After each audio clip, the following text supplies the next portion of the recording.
दिल से चाहा ही है बस। अगर दिल से चाहा होता ना तो यूं मेरी जिंदगी बर्बाद ना करते तुम। आपकी वजह से शिफा नाश्ता छोड़कर चली गई। तुम्हें इतना बुरा लग रहा है तो तुम भी चले जाओ उसके साथ। मेरे इर्द गिर्द जो जाल तुमने बुना था ना, कहीं ऐसा ना हो किसी दिन तुम्हारी जान ले, उसमें मैं फंस चुकी हूँ। तुम्हें धोखा तो नहीं दिया? शाहज़र सुल्तान की मोहब्बत हो। अब अगर आपने मेरी बीवी से मिसबिहेव किया ना तो आपका सामान निकालकर बाहर फेंक दूंगा। धोखे से मारोगी तो अफसोस होगा। इतनी कोशिशों और मुश्किलात के बाद आखिरकार शाहज़र अपने मकसद में कामयाब हो गया और शिफा को दुल्हन बनाकर अपने घर तो ले आया, लेकिन शिफा की मोहब्बत हासिल करना अब भी उसके लिए नामुमकिन है।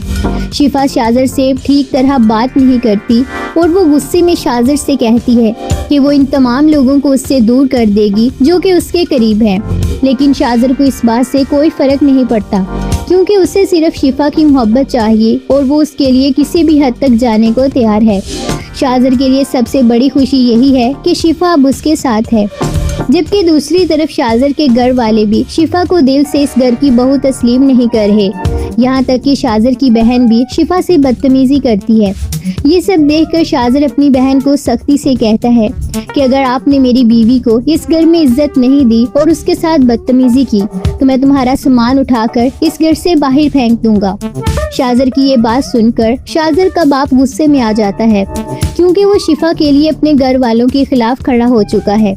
लेकिन शिफा के दिल में अब भी शाहज़र के लिए मोहब्बत नहीं बल्कि नफरत है और वो शाहज़र से कहती है कहीं ऐसा ना हो कि एक दिन मैं तुम्हारी जान ही ले लूं।